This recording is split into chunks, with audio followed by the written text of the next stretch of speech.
Jokic in the half court is like Jordan in the finals, goddammit. You're not gonna beat him.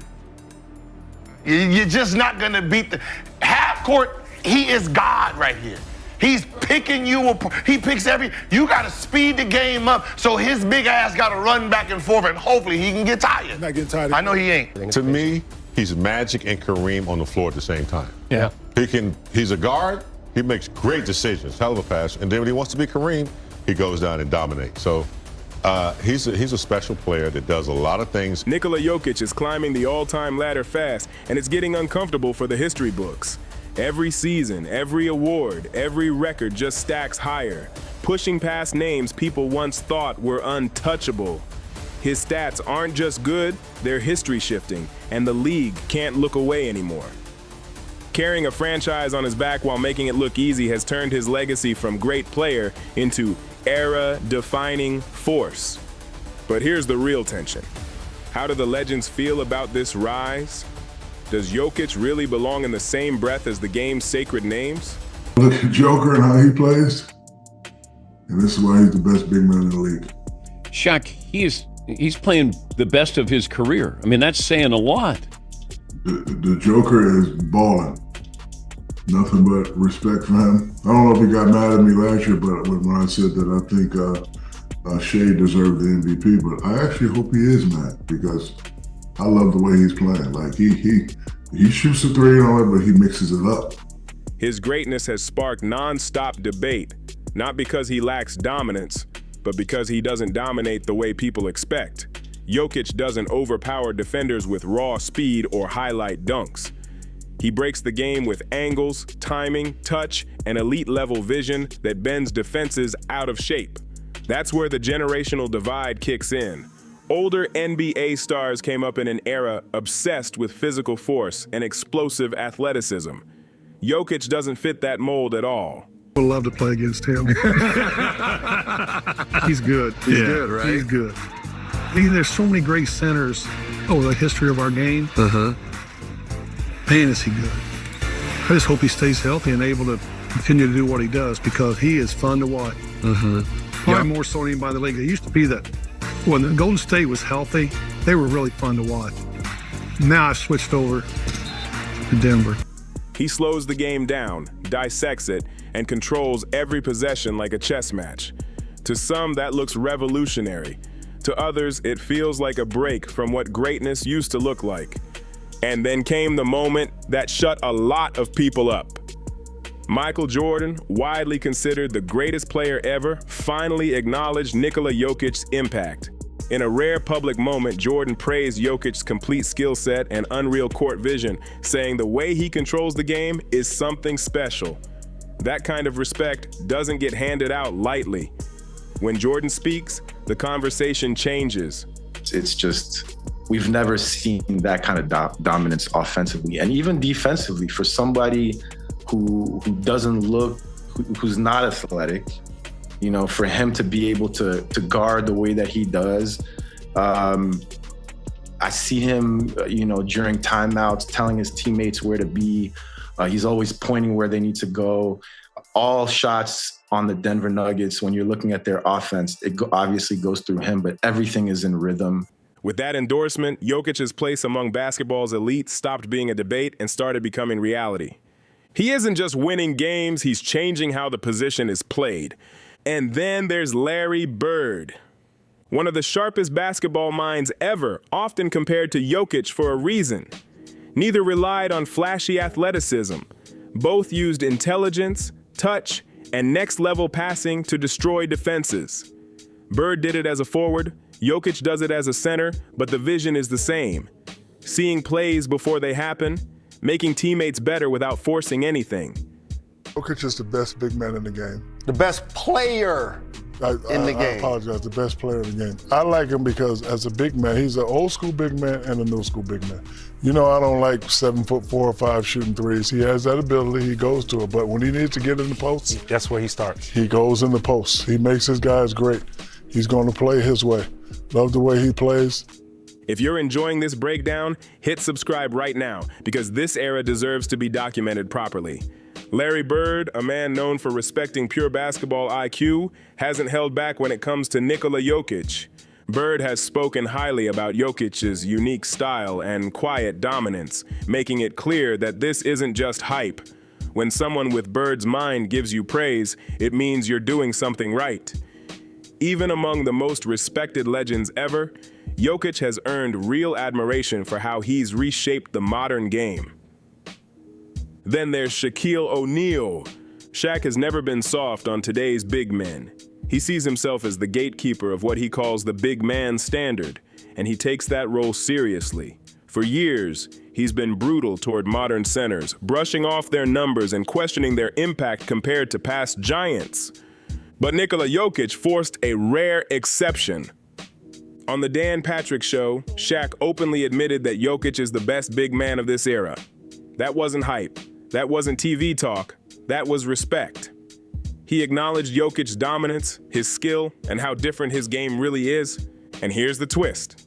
Shaq also admitted that he downplayed Jokic at first, even after another MVP. That tracks. Shaq has always believed tough criticism makes big men better. He pushes because that's how he was pushed. But Jokic doesn't react to noise. No tweets, no interviews, no talking back. He just shows up and cooks, game after game, season after season. Jokic keeps leveling up, letting the scoreboard and the record books do all the talking. For a lot of fans, Jokic has already passed Shaq on all-time rankings, and ironically, Shaq himself highlighted why. Jokic has a way deeper offensive bag. The longevity would tell you if you're going to be good or not. Right. So I think it's still too early to tell for Joker. For sure. He's a good player, don't get me wrong. You know, he's kicking ass. But, Yeah. you know, it's still a little too early to tell or put him, to me, in that category with those centers you said, because shit, let me see. Shaq got what, 4? Dream got 2, and Dave Robinson got 2.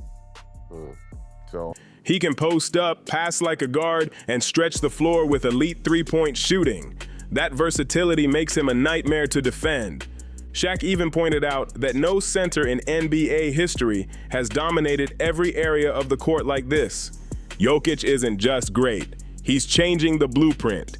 So what actually makes Nikola Jokic the rare exception to Shaq's brutal criticism of modern NBA centers? Simple. Jokic didn't abandon the old school, he upgraded it. While many big men drifted away from post-play, Jokic fused classic dominance with a modern skill set that's never existed at this level.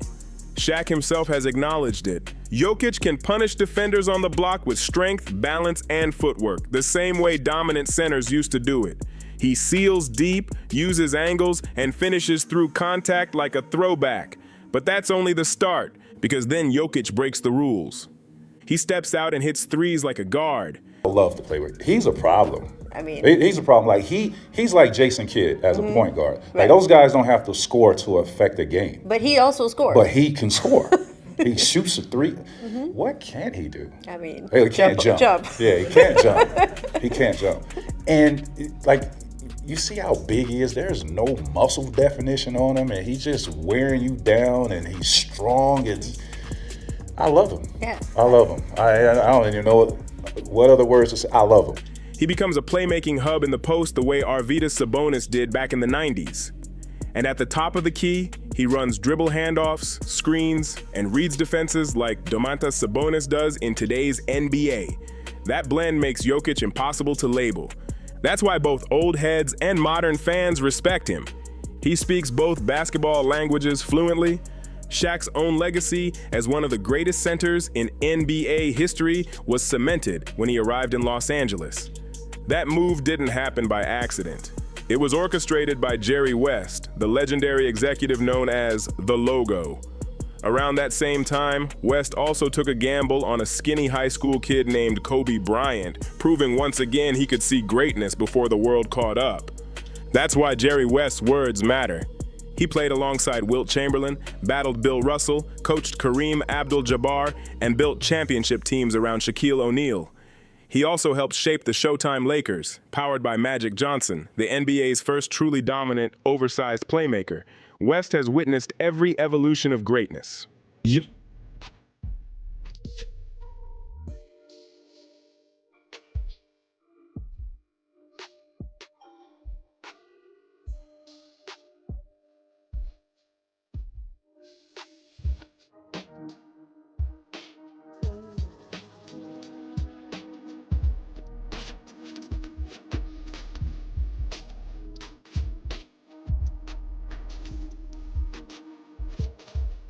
So when he speaks highly of Nikola Jokic, it's not hype. It's historical context. His praise highlights the subtle details casual fans miss. The timing, the angles, the manipulation of defenders. Jokic isn't just dominating games, he's mastering them. Jerry West zeroed in on the details casual fans miss. Nikola Jokic's touch, basketball IQ, and insane dexterity let him control games without relying on raw athleticism. He doesn't outjump people for rebounds. He outthinks them. Jokic reads the ball, anticipates angles, and positions himself perfectly, turning rebounds into another form of dominance. That's real basketball intelligence at work. Then there's Gilbert Arenas. Known for his skepticism toward European players, Arenas has been one of Jokic's loudest critics. On his podcast, he keeps repeating the same tired arguments, refusing to fully accept the Nuggets superstar's dominance. But here's where the logic falls apart. The first major flaw in Arenas' take is a misunderstanding of what the MVP award actually represents. MVP isn't about who finishes with the best record. It's about value. You can see that clearly with teams like the Cavaliers or Celtics. Let me say something to the basketball world. Man, when you're in the post and you get 11 dribbles, man, if you get 11 dribbles in the league, man, that's like unheard of. Joker's getting 7, 8, 9, reject, spinning, hair spinning, coming out the spin, pump fake. Man, come on, man. Where the guards at? Listen. Where the guards at, bro? Come on, man. You can't stop no nigga like that. This is what's happening. You know why he getting 11 dribbles? They everybody's so scared. Yeah. Because he picking them apart. Their success comes from deep, well-built rosters, not one player carrying the entire operation every night. Denver is the opposite. The Nuggets don't have elite depth or a perfectly balanced roster. Yet when Jokic is on the floor, they look like contenders. When he sits, everything collapses. That drop-off is brutal, and that's the definition of value. Jokic doesn't just score. He elevates everyone around him. Shooters get better looks. Bigs get easier finishes. Role players suddenly look confident. That's why Denver stays relevant at the highest level. Calling Jokic one of the weakest MVPs statistically is flat out wrong. The numbers don't support it. Jokic piles up historic stat lines, breaks records, and dominates efficiency metrics year after year. This isn't a debate backed by data. It's a take built on ignoring what's actually happening on the court. At this point, those criticisms say more about the critic than the player. Jokic keeps evolving, the noise fades, and the legacy keeps growing. Charles Barkley brings a completely different energy to the Jokic conversation. As a former dominant big man, Barkley is famous for fearless honesty and scorching takes, and he hasn't held back at all. He's openly blasted the Denver Nuggets front office, arguing that they've failed Nikola Jokic at the highest level. Barkley sees Jokic as a once-in-a-generation talent, and in his eyes, Denver hasn't done enough to surround him with the kind of help that maximizes championship potential. That criticism hits harder because Barkley's lived it himself. Jokic is a joke, okay? He's a joke. You watch him play. Different. And you look at him, and everyone's talking about, well, he doesn't do this, he doesn't do that. If you watch him around the basket, he absolutely will shoot the ball, touch it, and catch it on the other side before these guys move. Mm-hmm. That tells you how good. He knows what wasted talent feels like. Barkley spent years putting up elite numbers without a true title-ready roster around him. That frustration stays with you. That's why when he speaks on Jokic, it's not noise, it's experience. You only hear this kind of criticism when talking about all-time greats. The same conversations followed LeBron James during his first run with the Cavaliers in the 2000s. Kevin Garnett heard it for years in Minnesota. Poor front office decisions don't just slow careers, they rewrite legacies. NBA legends understand this better than anyone. Franchise leadership can define how history remembers you. That's where Joakim Noah enters the picture. One of the elite defensive anchors of the 2010s, Noah's prime didn't last long, but his impact was undeniable. He was the complete opposite of Jokic. Relentless defensively, non-stop energy, but extremely limited offensively. Fans still remember Noah's awkward, broken-looking shooting form. It became legendary for all the wrong reasons. But despite that contrast, Noah deeply respects Jokic's offensive brilliance. And here's the key part. As a defensive specialist, Noah sees what casual fans miss. He's the best passer I've ever seen, excluding no position. He's the best I've ever seen in passing. It's funny, like when I was young in the league, and I can remember like Arvydas Sabonis was over here, and he was older, and I'm just seeing him doing these passes, and he makes threes, and I used to always be like, dang, I wonder what he looked like when he was young. And I imagine that is similar. While critics love to label Jokic's defense as his one weakness, one of the sharpest defensive minds of that era challenges that narrative. Jokic isn't flashy on defense. He doesn't chase blocks or highlight steals. He reads plays, positions himself, controls space, and forces tough decisions. That's real value. Defense isn't just jumping high, it's thinking faster. And Jokic does that every possession. Nikola Jokic may not look like a textbook elite defender, but his impact on that end is real, and it's undeniable. Defense isn't just about blocks and highlights. Jokic's basketball, IQ, constant communication, and awareness make him a massive presence every possession. He's always talking, pointing, reading actions before they fully develop. Add in his huge frame, long reach, and grown man strength, and you get a defensive X factor. Jokic knows exactly where to be. He cuts off angles, clogs passing lanes, and forces opponents into uncomfortable decisions. That kind of defense doesn't show up in flashy clips, but it wins games. One guy who knows this firsthand is Dwight Howard. One of the most dominant defensive forces of the early 2000s, Dwight matched up with Jokic during the 2020 Western Conference Finals.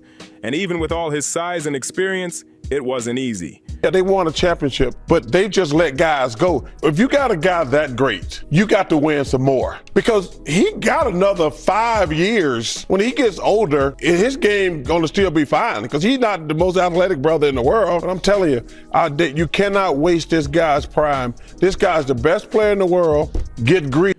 While playing for the Lakers, Dwight spoke openly about how difficult Jokic was to defend. Not because of speed, not because of hops, but because Jokic makes you think nonstop. Every fake, every pause, every pass keeps defenders guessing. Dwight admitted it took obsessive film study and mental warfare just to slow Jokic down. That says everything. Jokic demands a level of defensive preparation that very few players in NBA history have ever required. Then there's Tracy McGrady, one of the most electric scorers of the 2000s, a pure bucket. He never got the chance to compete deep in the playoffs because the right support was never there. Recently, T-Mac said he wishes he could have played next to Nikola Jokic. He praised Jokic's rare ability to lift everyone around him. Shooters eat, slashers thrive, stars get easier looks. Just imagine what that duo could have done. McGrady couldn't stop praising Jokic's game. Even when he mentioned Jokic's athleticism in a way that sounded a little sideways, the respect was obvious. The admiration was real. Then comes Rasheed Wallace. When asked about Jokic's place among the all-time great centers, Sheed hesitated. That's fair. Legacy takes time. But some of the reasons he gave for holding Jokic back raised eyebrows, because at this point, the impact is loud, and the league feels it. Saying Nikola Jokic isn't on David Robinson's level just because of championship rings makes zero sense when you add context. Robinson was already past his prime during both finals runs. By the time he won his second title, he wasn't carrying the load anymore. He was playing a supporting role. Ranking him above Jokic purely off rings ignores what actually happened on the court. Context matters. Always. Then you've got Chauncey Billups, now the head coach of the Portland Trail Blazers. I love Jokic. Like, I literally, the year that I came back to play against Denver and all that stuff, I studied this man so I knew when I played him what I needed to do. It's a mental game. I studied him the whole summer. I watched clips. I watched everything he did. I learned how to do what he was doing. Not so I could do it in the game, but I learned what he was doing, so when he did it, I was able to contain it. Billups had a long respected career built on elite basketball, IQ, and leadership. He was the floor general for some of the best teams of the 2000s, especially the 2004 Detroit Pistons, where he earned Finals MVP. As one of the best point-of-attack defenders of his era, Bilups guarded everyone. Jason Kidd, Steve Nash, Jason Williams, Andre Miller. He even went head-to-head with LeBron James in high-stakes playoff battles. So when a defender with that resume says Jokic is the best passer he has ever seen, that hits different. Then there's Kevin Garnett, one of the greatest defenders ever. Relentless, loud, refused to be dominated by anyone. When Garnett talks about Jokic, he acknowledges how the game has evolved. He is shredding the four-time defensive player of the year and the #1 defensive. He's making them look like kids. I've never seen nothing like this versus like is this the #1 defense in the league? Yeah, it was for most of the year. Yes, sir. No, I'll say this though. This is wild. Centers today are more skilled and versatile than ever, and Jokic blends old school fundamentals with modern playmaking perfectly. He proves you can still dominate inside while running an offense with perimeter skill and elite decision making. That's evolution, not weakness. And when Paul Pierce backs that up, yeah, he's absolutely right. Stopping Nikola Jokic always sounds easy until you actually try it. Guard him one-on-one and he'll cook you calmly. Send help and he'll tear you apart even faster. His passing makes double teams a losing gamble, forcing defenses into no-win decisions every single possession. Paul Pierce doesn't sugarcoat it. He said straight up that Jokic is bullying the entire league. Elite defenders, strong defenders, smart defenders, it doesn't matter. Jokic keeps dismantling them with that rare blend of size, skill, and ridiculous basketball IQ. Then you've got Kareem Abdul-Jabbar, one of the most dominant forces the game has ever seen. The skyhook, the paint control, the longevity. Kareem set the standard. And now Jokic is showing something familiar. That same soft touch around the rim, the ability to make impossible shots look routine, but Kareem himself points out what truly separates Jokic. The playmaking. Kareem admits that while he was a dominant scorer, Jokic's ability to elevate teammates and orchestrate an entire offense from the center position is something different. Something rare. Something the league has never fully seen before. At this point, Nikola Jokic's place among NBA legends isn't a prediction. It's happening in real time, elite post moves, reliable shooting, next-level playmaking, underrated defense built on IQ and positioning, and most importantly, he makes everyone around him better. That's the real marker of an all-time great. As his career keeps unfolding, his legacy is only going to grow. And the future of basketball will be shaped by what he's doing right now. If you enjoyed this deep dive, hit that subscribe button, stay locked in, and I'll see you in the next one.